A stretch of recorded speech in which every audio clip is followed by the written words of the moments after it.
Some opportunity in a little while for us all to kind of maybe share one or two things that God's been teaching us through this past year. We've been really distant from one another and we haven't been able to hear how God's been at work or is currently working, but a good friend of mine, I asked specifically to share a testimony tonight, and her name is Nicole, and she's been coming here to Summerside for a few years now. That's where I met her, and her son is the same age as my oldest boy, and the moment I met Nicole, there was just something I loved about her right away.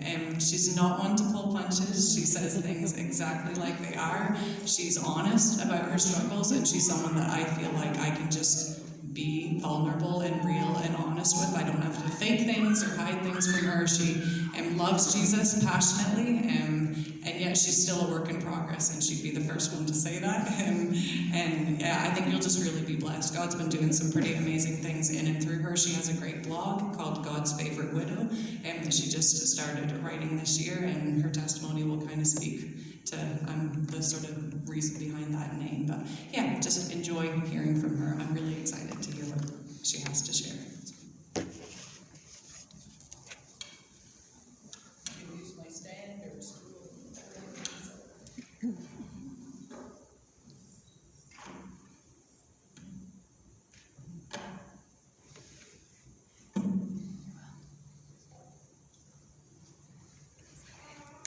Okay, so I've actually never done this before. The last time I spoke in front of an audience was in a courtroom representing my husband. So this is a pleasant change, friendly faces, I'm not on the defensive. And thank you for asking me to speak. I like talking too much. She said you have 10 minutes, and I said I can't do it in 10. So she said, fine, we'll cut a couple songs, you can go for 20. Like, that's still not enough. How do you summarize a decade in 20 minutes? But I'm trusting the Lord that you get the right highlights tonight, and that you'll be blessed by my testimony. I talk fast. You can do one of these if it's too fast. I looked up the word count. Tony Robbins does 200 words a minute, so I have about 3,000 words, so I might have to talk faster than Tony Robbins. Just to get it all in. We'll see. If it's too fast, just settle down, woman. I want to start this by acknowledging people who are going through some hard things. I was blessed in how the Lord took my husband. I was blessed with a lot of things.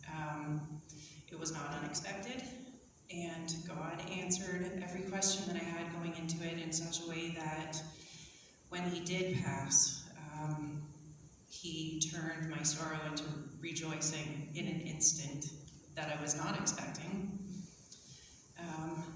For those of you during COVID especially, I know you've been robbed of moments like that. You might have had a loved one that you couldn't say goodbye to, and I just want to acknowledge that pain because I spent years trying to avoid that. I just want you to know that my heart is with you. I was raised in a Christian home.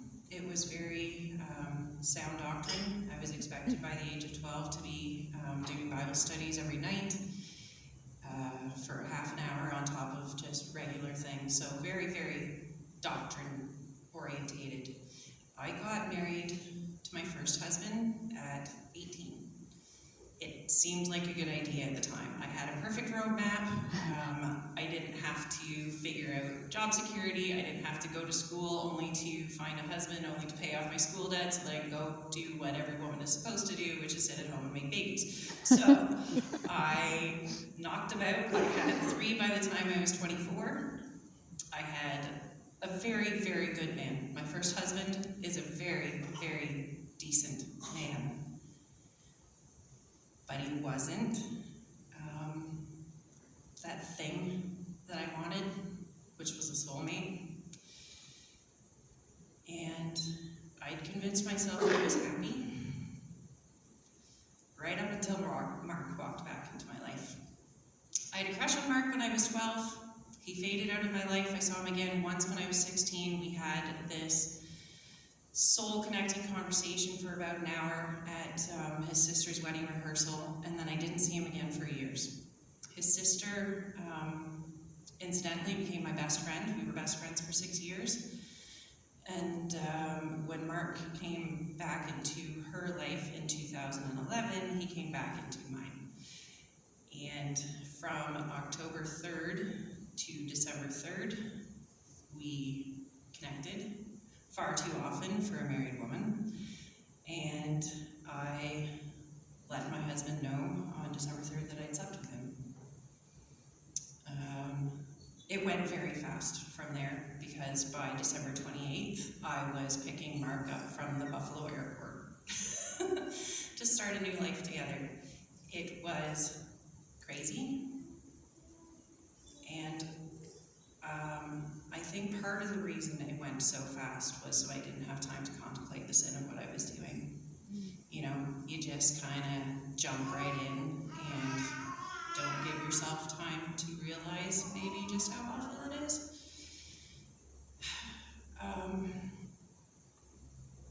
An affair is different than other sins. You can go out and drive drunk one night and be sorry for it and move on the next day, but when you choose an affair, you are choosing to sin every day. You can't kiss this man that's not your husband and it not be sin. Every day is sin. So for 9 years, I felt the weight of that. When you are living in willful sin, you are aware of it. There is no peace. It is not sunshine and roses. So there were good moments, and there were godly moments, but there was never, ever in those 9 years a moment where I could fully feel at peace. So there's that.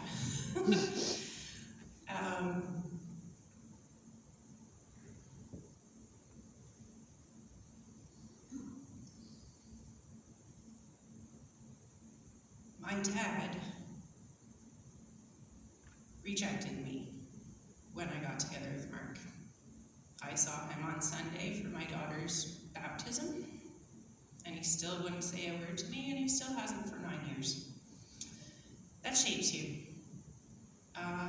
He was the first person I went to after I'd told my first husband, and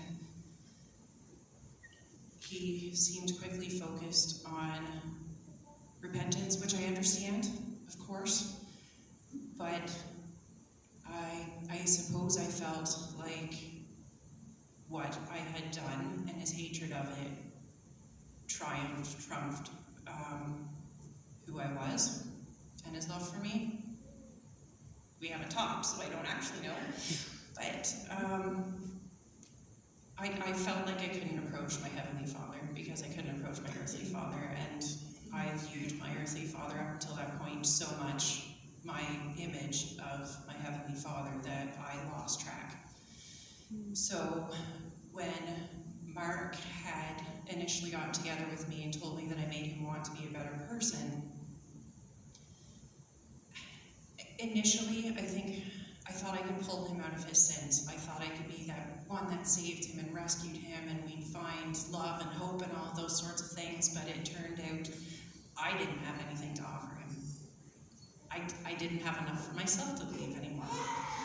And so I joined him in his alcohol abuse and his drug abuse and a whole host of other choices. And we did a lot of that for a lot of years. I was still pouring myself a rye and Coke at 9 o'clock in the morning the day that Mark passed away, which was September 25th of last year.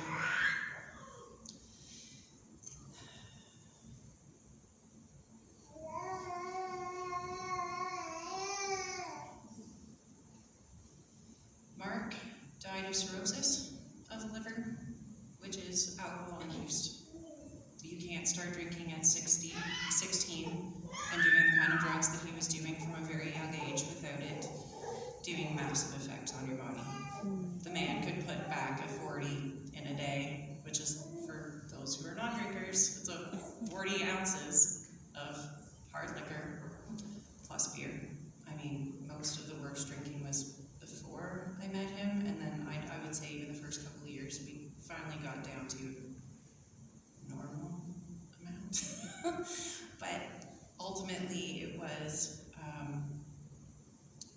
choosing his addiction over life that took his life.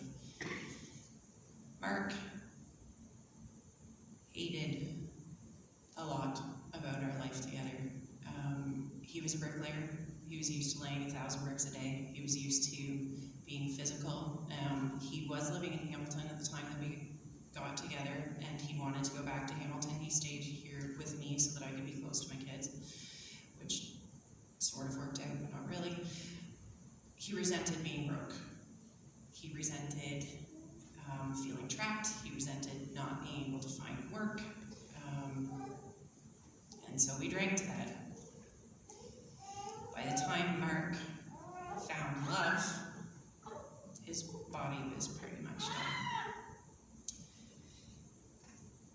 In October of 2018, Mark went into the hospital for having thrown up copious amounts of blood, liters of it. If I told you the amount, you would look it up and you'd say the body doesn't hold that amount, and I'd say, I know, but that's what happened. So it was a lot. He was in for 12 days, and when he came out a different person. He came out resolved to love me with his last life, what was left of his life, and he did that. The name calling stopped. For the most part, he had some bad days too, but there was a change in him, and I had a hard time believing it for a while, because our house had been very nasty. It had been very dark. We'd said a lot of hurtful, hateful things to one another. We'd done a lot of hurtful, hateful things to one another.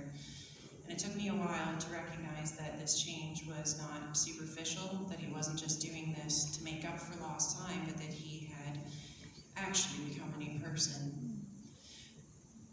I still had a hard time believing it. I think when you're raised in a home that's very theologically based, it's really hard to accept that a heart change is enough. I mean, we weren't in the Word reading and praying and studying John Piper, or, we weren't doing those sorts of things. It was a heart change, and it was enough, but I didn't see it as enough. So I could believe it for a little while, and then I'd disbelieve it for a little while. I'd be scared to talk to him about Jesus because I was worried that it'd be one of those conversations where he was at a time where he was going to reject it, and then I'd be left with those doubts, which is ridiculous. It's ridiculous to run from those kinds of truths. It's ridiculous to try and not have those conversations. I was scared to believe. I was scared to hope, so I ran from any opportunity to hope. And it was there all along.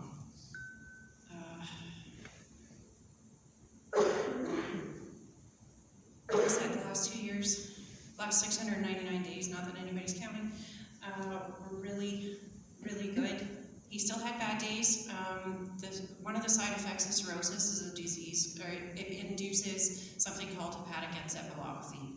Your mind goes kind of mushy, and Mark had always relied on his mind. His memory was like a trapdoor. He could remember pretty much everything. He remembered everything.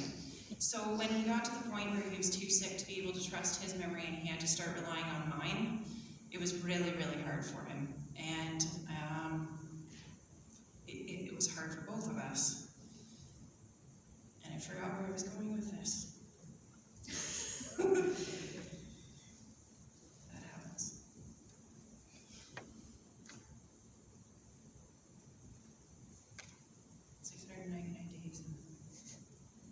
He hadn't thrown up blood in over a year, and for me, the trip to the hospital stay wasn't the only time. Mark insisted that we were going to treat things without medical treatment, which is the scariest thing if you're watching your husband throw up blood and your only prayer is, please pass out so I can call 911, because I knew if I called and he was aware, he was going to tell them, please go. So he had for dozens of times. He would throw up sometimes 7 times a day for weeks on end. We would do that, and then he'd be fine again. And we did that for years. But he hadn't thrown up any blood for about a year, I want to say. And then September 24th, which is only 5.5 months ago, around 8:30, Mason and I were going to go check out the satellite that was going over, and it was supposed to be closer. He had a 10-minute window, and it was going to be the closest that it had been, whatever. We were going to go see this, and Mark had been in the bathroom for a little while, and Mason's like, Daddy's saying, oh my God, and I think you should check on him.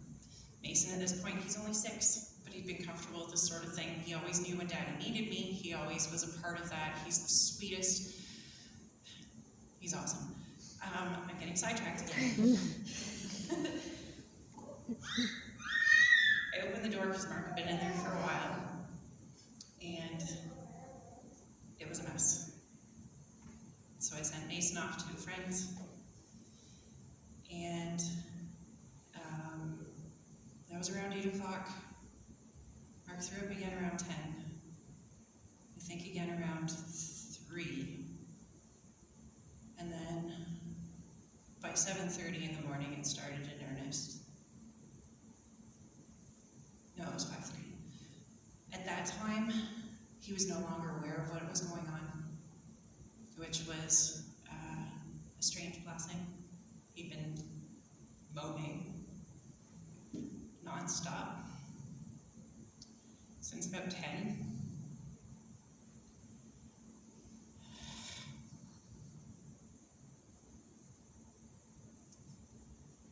Had my favorite nurse there. She showed up around 9. When she showed up, I went outside and I poured myself a Ryan Coke, because that's what you do when your husband's dying of alcohol abuse. I couldn't shake it. It's this crazy thing when you are addicted. It doesn't matter what's in front of you. It doesn't matter that your husband's dying from it. It doesn't matter that you got a 6-year-old baby who's about to rely on only you. You still want to drink to numb it. You still don't want to look at the pain, and that's what it does. You take a minute and you just go, the second you get sober, for even a minute, sometimes, you see the pile, you see the mess you've made, and so you drink to chase that mess away, or whatever you're addicted to. You do it so that the mess isn't sitting in front of you. So there I was, still not able to chase it with anything but booze. 3 hours away from my husband dying, 9 o'clock in the morning when I'm pouring a drink. As I'm sitting on the porch, there's a verse about how an unbelieving husband is saved by the holiness of a believing spouse. And that verse used to be hope, but in that minute, it felt like a burden. All I could see was the mess I'd made, and all I could see was, God, I haven't done enough. He's leaving now, and I haven't done enough.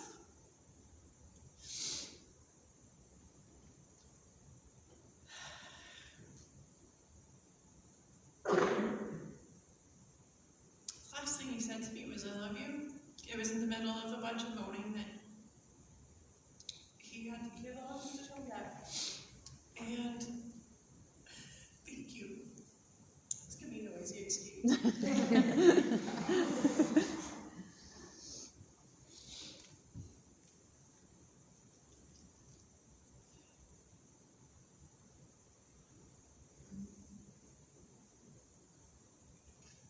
I had so many things that worked for his pain. It used to be enough to just rub his leg for the pain to stop. It used to be enough to kiss him. It used to be enough to put on our favorite songs. Nothing had worked. For 14 hours, I couldn't do anything to make any of it stop. His body started doing something I didn't know it could do. And I looked at the nurse who was on the phone with the doctor. And I'm like, what do we do? I can't keep watching him doing this now. She was on the phone with the doctor, and he said, this could go on for an hour or 2. And I just thought, this doesn't make sense anymore. I know he can hear me, even though he's not quite acknowledging me. I know he's still there. And I just thought, this doesn't make sense. why are you still fighting? So I got on my hands and knees in front of him, and I grabbed his face. And I said, I'll let you go. I'm not ready to let you go, but I'll let you go today. I don't have a choice anymore. And the thing you have to understand, if that sounds crazy, is the will to live is so essential. You gotta wanna love life to keep fighting. He was not willing to stop fighting until I told him it was okay. And I was gonna be okay.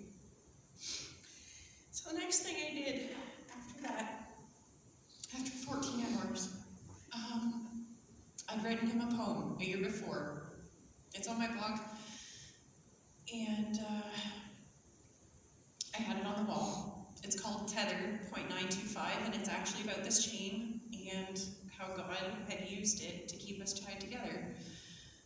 And I grabbed this poem that he'd only heard once, a year before, off the wall, and I started reading. And the minute I started reading, the moaning stopped, and the pain stopped, and what his body had been doing stopped. And the poem it's 200 lines. I'm not gonna lie, it's long. He was quiet through all of it. Everything about him was calm. He was pain-free for the whole thing. And as I finished the last lines, I looked up and saw he was gone. He still had a faint heartbeat, but he was gone. And I didn't understand the significance of it until after, because the poem to me didn't make sense. I just okay, I've tried everything else. Nothing's working. My poem talks about me demanding of God that I get to walk him to the gate. It talks about me demanding that when he's in a hospital room that I don't have to leave him because I know my rights and I have the right to be there. It talks